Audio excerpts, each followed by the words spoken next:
kay Kristo, sigurado. Mas gusto nating mas makipagrelasyon sa tao kaysa sa Panginoon.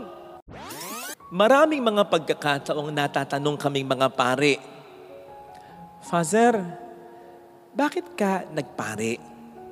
Usually, may kapartner pa yung tanong na yan na, bata ka pa lang ba?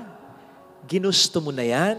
Na para bang habang sila'y nagtatanong, mababakas mo sa kanila yung, talaga ba?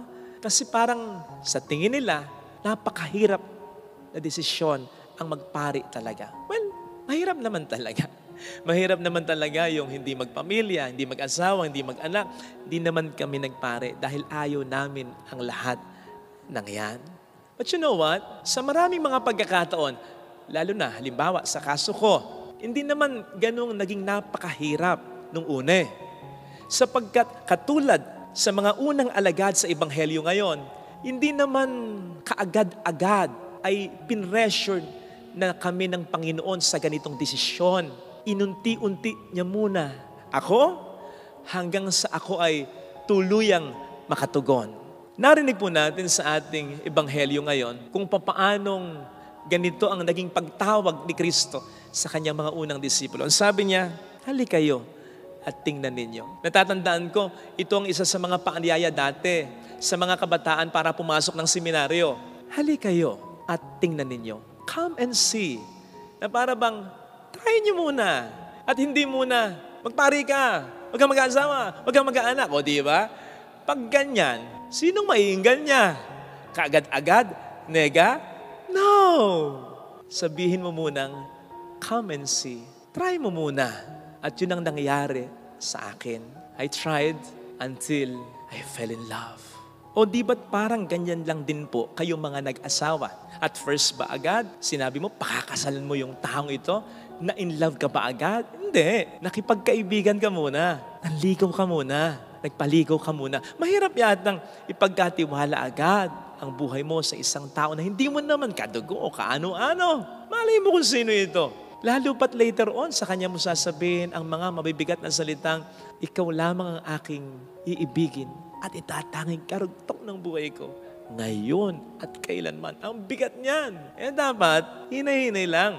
Ganon din sa pakikipagkaibigan. Hindi ka naman basta nakikipagkaibigan sa taong di mo kakilala. Kikilanlin mo muna. Kikilatisin mo muna. Makikiramdam ka muna. Ganon din sa pakikipagrelasyon kay Kristo. Ang kaibahan nga lamang kay Kristo, sigurado. Siguradong hindi ka paaasahin, hindi ka lolokohin, hindi ka paiyakin. Kaya siguradong hindi ka magsisisi. Tingnan po ninyo yung imbitasyon ng Panginoon dito sa ating narinig na Ebanghelyo. Come and see. Try nyo. Yung mga salita ngayon ay may kumpiyansa. Parang ito yung sinasabi natin sa tao kapag pinapatry natin sa kanyang isang bagay, pinapupuntahan natin sa kanyang isang lugar, pinapatikman natin sa kanyang isang pagkain na alam natin hindi tayo mapapahiya. Na para bang, try mo. Sige lang. Puntahan mo. Tikman mo. Kasi sigurado ka na masisiyahan siya, magugustuhan niya, masosolve siya. Parang ganun. At higit pa doon, ang imbitasyon ng Panginoon. Nang sabihin niya sa kanyang mga disipulo na parang sinasabi niya rin sa atin ngayon, try niyo makipagrelasyon sa akin. Hindi kayo magsisisi. Sige nga, may kilala ka ba at may naitalabas sa Biblia na nagsisi dahil sa pagsunod kay Kristo? May nagsisi, halimbawa si Judas. Pero hindi dahil sa sumunod siya kay Kristo. Nagsisi siya dahil hindi nga siya tuluyan at lubusang sumunod sa Panginoon. Pinagsisihan niya yon. Pero walang nagsisi talaga sa pagsunod at pagbibigay ng kanilang buhay kay Kristo. On the other hand, di ba? Ang dami na ng mga asawang nagloko, mga girlfriend na salawahan, mga boyfriend na nang iwan, mga manliligaw na nag-ghosting na lang, mga nag-traidor na mga kaibigan, hindi mo na mabilang. Matatapos na lang yung nakaraang taon. Ang dami pang humabol. Cherry Pie, Edo Manzano, Sian Lim, Kim Chiu. Di ba? Hay, nako. Di mo na mabilang. Kaya kairami ng nawasak na tahanan. Kairami ng pusong sugatan. Marami nang umiyak. Marami nang nagsisi. Kung bakit hanggang ngayon, mas gusto nating mas makipagrelasyon sa tao kaysa sa Panginoon. Of course, we still have to establish relationships with others. Pero tandaan natin yung sinabi ni Kristo. Bago ang iba, bago sila, siya muna. Kaya nga sa prayer na kinompose po natin itong magbabagong taon, ang isa sa mga sinabi po natin doon, Panginoon, ngayong bagong taong ito, tulungan mo akong mas magkaroon ng malalim na relasyon sa iyo.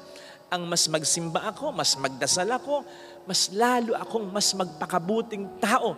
Sapagkat sa lahat ng relasyon, ang relasyon talaga natin sa Panginoon, ang maituturing nating pinakatotoo.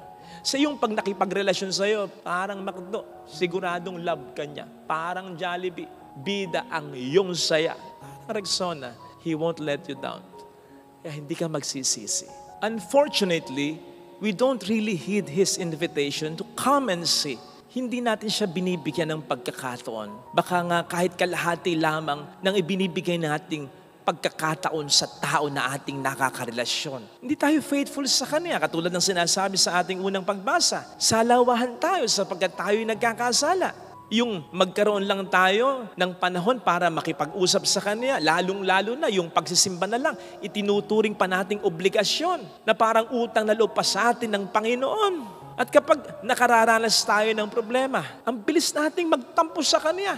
Pero may mga taong ilang beses na tayong sinaktan, ilang beses na naman nating pinapatawad. O hindi ba't pagiging alipin niya ng pagmamahal para sa isang taong hindi naman karapat-dapat mahalin ng lubusan? Bakit hindi natin magawa para sa Panginoon yan? Hay nako kapatid, lahat naman tayo in one way or another, siguradong masasaktan sa bawat relasyon sa ating kapwa-tao na ating iniingatan. Dahil hindi ka man lukohin yan, yes, hindi ka man saktan yan, hindi ka man iwan yan, mawawala din naman yan.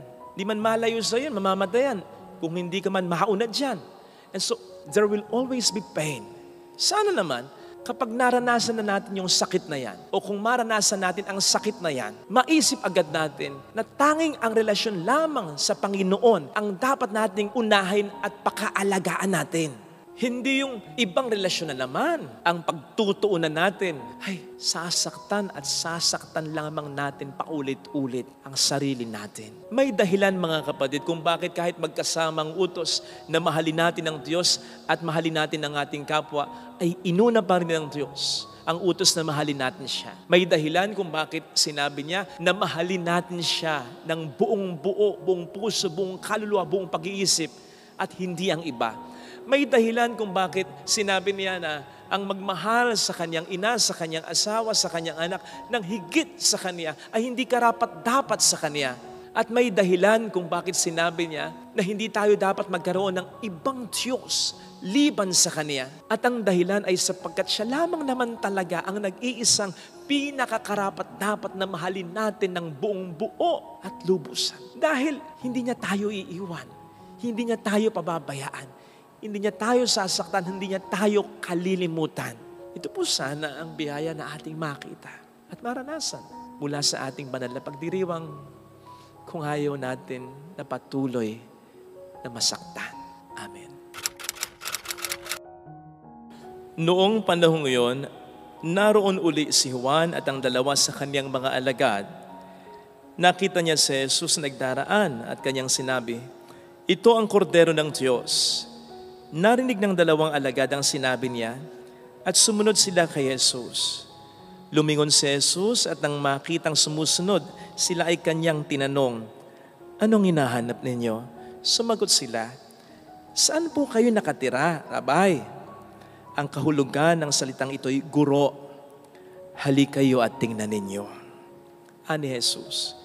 Sumama sila at nakita nila ang kanyang tinitirhan at tumuloy sila roon ng araw na yaon.